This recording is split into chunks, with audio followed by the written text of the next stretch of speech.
Study with Raghavendra sir के इस YouTube platform पर मैं राघवेंद्र सर आपका बहुत बहुत स्वागत करता हूं। तो आ जाइए आज और ऐसे महत्वपूर्ण टॉपिक पर चर्चा करने वाले हैं जो कि एग्जाम की दृष्टि से बहुत महत्वपूर्ण है, जिसे आप लोगों ने सुन रखा होगा एरन के नाम से। एरन पुरातात्विक एवं धार्मिक स्थल। धार्मिक स्थल आज चर्चा करने वाले हैं दोस्त एरन पर, ठीक है ना, जो कि आज अपन देखेंगे कहाँ मिलेगा। सबसे पहले तो एरन का स्थान कि एरन कहाँ पर है। एरन मिलेगा दोस्त सागर जिले में। कहाँ पर? सागर जिले में। जब आप सागर जिले में जाओगे तो आपको तहसील मिलेगी सागर जिले की बीना तहसील। बीना तहसील में एरन एक क्या है बेटा, जगह है जो कि इतिहास की दृष्टि से बहुत महत्वपूर्ण है, पुरातात्विक विभाग की दृष्टि से भी बहुत महत्वपूर्ण है एरन। तो चर्चा करते हैं एरन। एरन जो जगह है दोस्त, याद रखना कि यहाँ पड़ती है दोआब क्षेत्र में। यहाँ पर प्राचीन काल में याद रखना इरका नामक एक घास हुआ करती थी। कौन सी घास बेटा?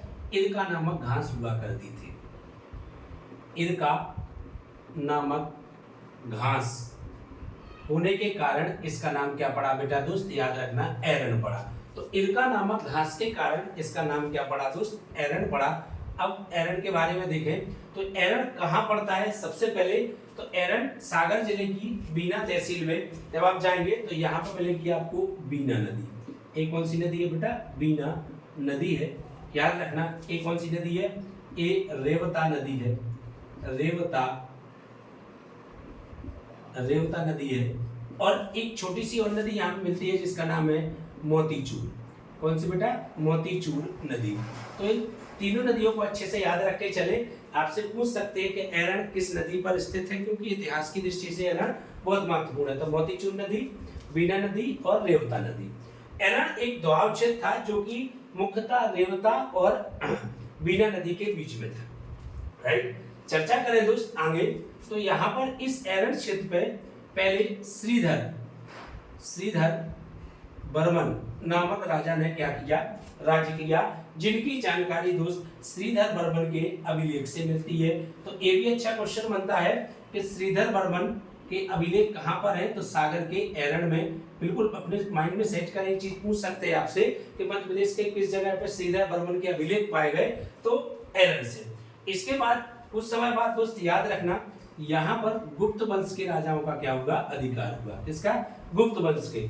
और गुप्त वंश के राजाओं ने अपना एक यहाँ पर नियुक्त किया, जिसे सुबेदार कह सकते हैं अपन लोग। याद रखना राजा गोपराज। किसको?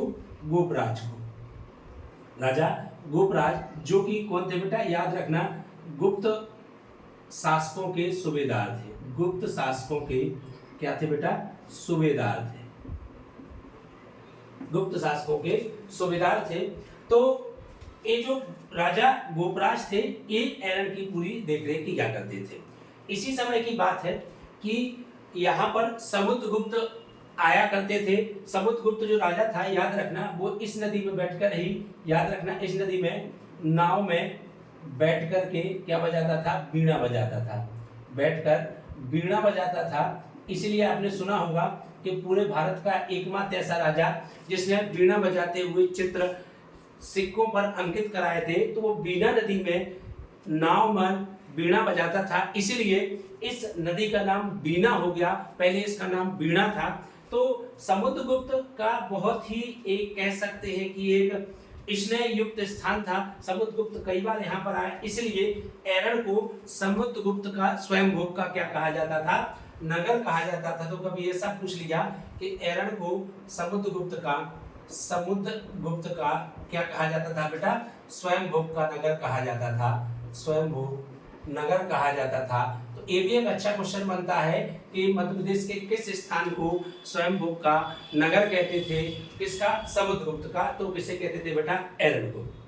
इसी समय की बात है जब गोपराज यहाँ पर राज कर रहे थे, तब हूण शासक तोरणमल ने, किसने? हूण शासक तोरणमल ने। ये जानकारी हूण शासक तोरणमल के अभिलेख से मिलती है, जो कि कहाँ पर है? एरन में है। तो हूण शासक तोरणमल ने राजा गोपराज पर क्या किया? आक्रमण किया। इनके ऊपर क्या किया? हूण शासकों ने आक्रमण किया। हूण शासक कौन था? तोरणमल। तोरणमल ने तोरणमल ने क्या किया बेटा, आक्रमण किया, ठीक है ना। और इस आक्रमण में राजा भोज की क्या हो गई, मौत हो गई। राजा गोपराज की क्या हो गई, गोपराज की मौत हो गई। तो जैसे ही राजा गोपराज की मौत हुई तो इनकी जो पत्नी थी, याद रखना, वो यहाँ पर क्या हुई बेटा, सती हो गई। यहाँ पर क्या हो गई, वो सती हो गई, यहाँ पर सती हुई। और यही सबसे प्राचीन सती के साक्ष्य माने जाते हैं। विश्व के सबसे प्राचीन सती के साक्ष्य माने जाते हैं एरण के, जो कि भानुगुप्त के अभिलेख या एरण के अभिलेख से जानकारी मिलती है। और राजा गोपराज की पत्नी के सती होने के वो साक्ष्य थे। बाद में 1960 और 61 में, 1960 और 61 में, याद रखना, यहाँ पर विष्णु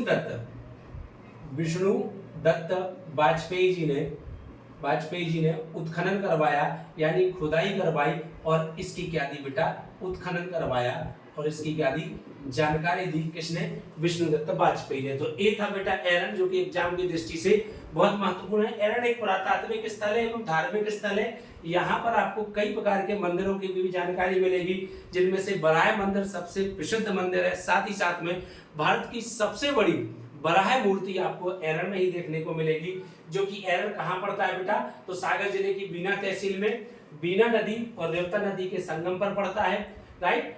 यहाँ पे सबसे पहले इरका नामक घास के कारण इसका नाम एरण पड़ा। श्रीधर वर्मन नामक एक राजा हुआ करते थे, उन्होंने सर्वप्रथम यहाँ पे राज किया। कुछ समय बाद गुप्त वंश के शासकों ने यहाँ पे अधिकार किया। समुद्रगुप्त का इसे स्वयंभूप का नगर कहा जाता था, है ना। भानुगुप्त के समकालीन ही राजा गोपराज पर तोरणमल गुण शासक ने आक्रमण किया, जिसमें गोपराज की मौत हो गई और उनकी पत्नी यहाँ पर सती हुई, जो कि विश्व के सबसे प्राचीन सती के साक्ष्य माने जाते हैं। ये जानकारी 1960 और 61 में हमें मिली, जब विष्णुदत्त वाजपेयी ने यहाँ की खुदाई की।